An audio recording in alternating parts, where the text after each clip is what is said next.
What's up, my wizards? It's Dev and the Ziggy Butt down here, really enjoying his life. We're from Mtg, and we like magic, and particle effects, and kitty fur flying everywhere. Dude, you are molting. Jeez, buddy. But anyway, today we're going to take a little bit of a break from Standard. And if you saw yesterday's gameplay video, you probably know why I want to take a break. Woof. But anyway, it's cool with me. I get to talk about a format that I don't get to discuss anywhere near as much as I'd like to. And that's right, we're finally going to hit you with that spicy, super hot, requested Commander content that you always wanted. We got a pretty good subject today. So the more I research this format, the more I meet different playgroups, the more I sit down and actually play games, the more I'm falling completely in love with Commander. It's just like maybe the most fun way to play Magic right now, or ever, really. Like, Commander makes me feel like I'm playing in 1996 again, and that's really good for a dude like me. So I love that. It's a really dynamic format, too, where no matter what playgroup you're sitting down with, you're playing against different commanders. And even if you play against the same commanders sometimes, people have built their decks in entirely different ways on occasion. So, again, just a really fluid, dynamic format. And it doesn't get enough credit for being skill-intensive, especially in the late game, where it can be really difficult to keep track of not only what you're allowed to do with your board state, but what your opponents will not allow you to do with theirs. So, again, I don't think the Commander gets enough credit for being a pretty skill-intensive format where you have to follow a lot of things that are going on all at one time. But we're not here to talk about any of that today, despite the fact that I've just talked about it. What we're going to talk about today is addressing the only actual problem that I have with this format, if I had to find one problem. And that is the fact that building a really good Commander deck can sometimes cost you 4 figures in US dollars. It's really not unheard of for people to spend $1,000 or more building a Commander deck and then blinging it out for whatever reason. So I want to kind of talk about that today and get back to my budget roots. We're going to discuss the top 5 commanders that we had right now at this very moment for less than 50 cents. Yo, I'm sorting through some heinous haters like a pooper scooper. I'm just trying to take my life like a Koopa Trooper. I'm Double Mario, that mean I'm super. And I'm freaking dangerous like a Chupa Cabre. Got them all day like a Kanye, but I'm way better getting cheddar in Monterey. But Jack, you don't know, man. You got the show, man. You want roast beef? Well, I'm all this. Now we're back, and we're going to jump right into it here because I ain't got too much time to dilly or dally. Just remember to like the video, subscribe to the channel for more content, do all the things. Check out the Patreon, follow me on Twitter, blah, blah, blah. I got to do the pitch, whatever. Just do whatever you're comfortable doing. Helps me out a lot no matter what thing you do. Just do one of them. It really helps. But anyway, let's go ahead and jump in to the honorable mention here, because even though this is just the top 5, it's my list. So I got to do an honorable mention, right? So let's talk for just a second about Dwynen Giltleaf Dane. Now, the reason that Dwynen is my honorable mention here is because this is easily the cheapest elf commander you can possibly have. And from what I understand, lots of people like playing elves in Commander. So, the only thing even close to this is Marwyn the Nurturer, but she can't even make the list because she's like 58 cents. So she's just barely out of contention. But if you want a budget elf commander and you want to spend as little money as possible, and honestly, if you want to build an elf deck, you're kind of already on your way to spending a lot less money than most Commander players spend building their deck. So if you wanted to do that, Dwynen is a really good commander to start with if you don't have $1 million for other slightly more expensive elf commanders. So I just wanted to keep that in mind. Dwynen is actually a pretty sweet commander, and honestly, this could go in the 99 of any elf deck, but it's perfectly fine as your commander if you're just starting out in the format. But let's go ahead and get to the main list here and start with number 5. And if you want a commander that you can play from the command zone and immediately say, yeah, it's Sova, may I suggest Yasova. Now, Miss Dragonclaw right here can be had for just $1 United States quarter right now, and that's about as cheap as it gets for a decent commander. And this definitely is a decent commander that actually just picked up a few new cards from the last couple of sets. You've got Thassa in these Yasova decks. Really nice card to play in these decks because obviously, if you don't know by now, if you're living under a rock, the way Thassa's ability is worded, you can steal a creature with Yasova and then blink it with Thassa, keep it under your control for the rest of the game. But we've also got Witch's Oven out of Throne of Eldraine. That is so you can steal a creature with Yasova and then sacrifice it to your oven. All cool things to be able to do, but this deck already had plenty of sweet cards like Conjurer's Closet, which effectively lets you do the same Thassa trick. And there's Prime Speaker Vannifar, just a bunch of different stuff that lets you sacrifice creatures in this color combination. Honestly, red usually get stuff that sacrifices creatures. Black gets stuff that sacrifices creatures. But, in case you didn't know this, green has a ton of cards that can sacrifice creatures too. Not only Prime Speaker, but obviously Neoform as well. And cards like Greater Good and Evolutionary Leap are really sweet at sacrificing creatures, whether it's you want to draw cards or you want to get a creature of your own from your actual deck. Just steal one of your opponent's creatures, trade it for one of your own. Evolutionary Leap is sweet in the Dragon Claw decks, but there's also things like Scourge of Skull of Vale and Primal Growth if you wanted some slightly more budget options for sacrificing creatures in green in your Yasova deck. But obviously there's a bunch of red cards that not only sack creatures, but can also steal creatures. So keep that in mind too. There's a million ways to build your Dragon Claw deck, and at a quarter, I think it's probably worth it.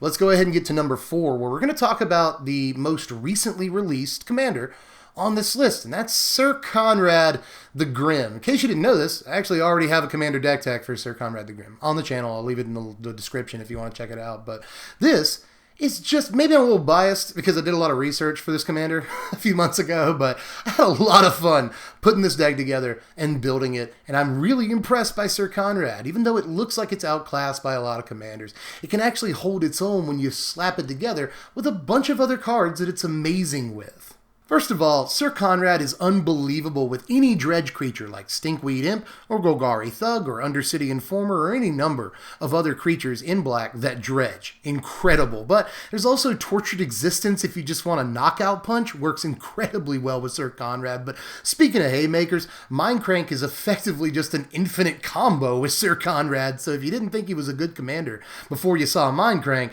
maybe reconsider that, because Mindcrank plus Sir Conrad is absolutely disgusting.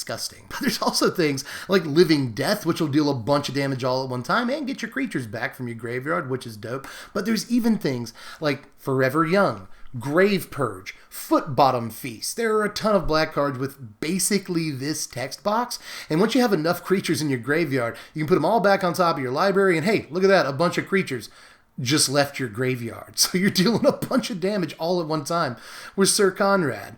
For an uncommon commander, I was really impressed by the level of play that this can bring to your commander deck. In all, again, just like Dragonclaw, at the super low price of only a quarter. Again, if you're just starting out in the commander format and you want a commander that'll let you do really, really fun aristocratsy stuff, check out Sir Conrad. He's a lot better than you might think. Now, I'm actually really excited about number 3 because we have to go 20 years into the past for this one, and we have to go to a set that was much maligned at the time and is still maligned in this day and age. But that doesn't mean that Vegeta the Lion is not a super sweet commander for only about 50 cents right now. Not only does it sound like a Dragon Ball Z character, but he can also kind of do the final flash. Just having a wrath effect on a stick that also doesn't die to its own wrath effect is unbelievable just at face value, but there are plenty of tricks in just mono white that can be done with Vegeta. Now, first of all, discarding a couple of cards is actually a really high cost in a color that doesn't get access to a lot of card advantage, but what it can do is put lands in its hand, and very often multiple lands. Things like Land Tax, Oreskos Explorer, Gift of Estates, all of these can put cards into your hand that'll fuel Vegeta's ability over and over. That's sweet enough, but there's also Twilight Shepherd, Selfless Spirit, and any indestructible creature for that matter. But Selfless Spirit will make all your creatures indestructible for a turn, and then you activate Vegeta. Twilight Shepherd will make sure that any creatures that go to your graveyard come right back, and even things like Angelic Renewal can be really sweet in this deck. But again, indestructible creatures are the name of the game in the Vegeta the Lion deck, and honestly, this deck ain't half bad whatsoever. Especially for a 50 cents commander, it is always amazing to have the ability to just wipe the board completely at your leisure. But oh my god, are we already at number 2? This video's flying by. Anyway, number 2, also a quarter, but an insanely powerful commander. Let's take a look for a second at Slimefoot the Stowaway. In case you don't buy that this is a super powerful commander, let me just put it this way. There are about almost 1,000 legendary creatures in the history of Magic. We're going to hit 1,000 in the next couple of sets here, and that's going to be cause to celebrate. But anyway, there are nearly 1,000 legendary creatures in the history of Magic the Gathering. Guess what Slimefoot's EDH rank is? Number 65. He's number 65 out of nearly 1,000, and those are very, very high marks, and it's for a reason. There are almost too many key cards for this deck to name, but some of the best cards are just things like Skull Clamp, which is good in a lot of commander decks, but it's especially good when you're making a bunch of 1/1s, and you'll draw into more cards that make you 1/1s, and you'll put Skull Clamp on them, and you'll draw more cards. It's just insane. But there's even things like Zulaport Cutthroat, Blood Artist. Very often you'll see a sort of aristocracy type bent on these Slimefoot decks, but you've got a lot of stuff like Parallel Lives, for instance, as well. That'll basically double the number of tokens that you get. These are all amazing cards, but I haven't even really talked about the Thalids and Saprolings and such yet.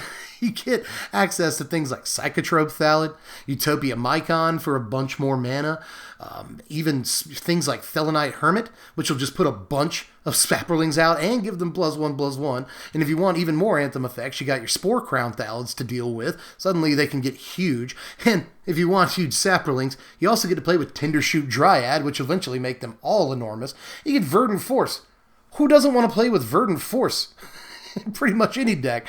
It's just sweet that you get the chance to play that card. But even stuff like Sprout Swarm and Death Spore Thalid are amazing cards for this deck. It's pretty crazy that they've revisited Saprolings and Thalids so many times over Magic's history at this point that we have got more than enough cards for the Slimefoot deck. Again, number 65 is actually a really, really good rank in the scheme of things. And I can see why this deck, again, just has too many amazing key cards to point out. But we're actually already at number 1 after the longest slog of a video ever. Actually, this is a really quick video. But anyway, what is the number 1, to my mind at least, budget commander under 50 cents? Now, before we get to this, I want to let you know, I know there's going to be a bunch of commanders that I don't bring up in this video that are under 50 cents. Tell me about them down there in the comments section. I did a lot of research for this video, and I came up with like 20 commanders I wanted to talk about. In the end, had to narrow it down to 5. So, tell me down there in the comments section, in the sideboard, what commanders you wish I had talked about here, and maybe I'll be more than happy to talk to you about them down there, because again, there are a lot of commanders in contention for this video. But in the end, when the dust settled and the smoke cleared, number 1 on my list, CeeCee Weatherlight Captain. Now, CeeCee is amazingly just barely over a quarter right now at 28 cents American.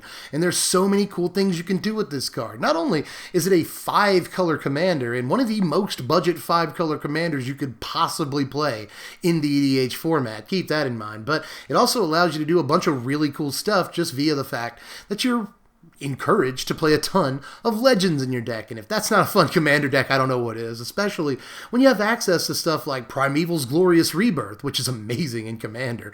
Urza's Ruinous Blast, same, right? But there's even stuff like Kethis the Hidden Hand, Joyra, Blackblade Reforged. There's just so many awesome cards for like a nearly all legends commander deck. And again, you get to play a 5-color all legends commander deck. It's really hard to think of things that could be much more fun than that, especially when you only have to pay a quarter to get in on the ground level and buy a CeeCee. But I'm not even close to done talking about all the cool cards that go with this. Not only is there Blackblade Reforged, but there's also things like Sword of the Chosen, which you're probably not going to play in just about any other deck, right? But it's pretty decent in the CeeCee deck. Aside from that, though, there are things like Heroes Podium, which you'll probably won't see in a lot of commander decks, but it's great, and it's more than great in the CeeCee deck. It's insane, kind of meant for the CeeCee deck. But there's also Marchesa, which makes a great commander in and of herself, but obviously this is the cheesiest thing ever in a CeeCee deck. But there's also Reki, History of Kamigawa, which again makes a great commander, but is especially dumb in the CeeCee deck. And of course, you can just play the old Captain CeeCee as well, because being able to tutor up legends is something you definitely want to do in this deck. But then there's Time of Need, which just to tutor up legends. There's Day of Destiny. There's just a million decent cards for the CeeCee deck, and cards that make her much more than just a budget 5-color commander. When I first picked her for this role, my thought was that, oh, this is the most budget 5-color commander you could play right now, and she's pretty decent in and of herself, too. But aside from that, there are a ton of cards that you want to play specifically for the Legend synergy, and they all look insanely fun. So if I was going to start a budget commander deck, I might start with CeeCee.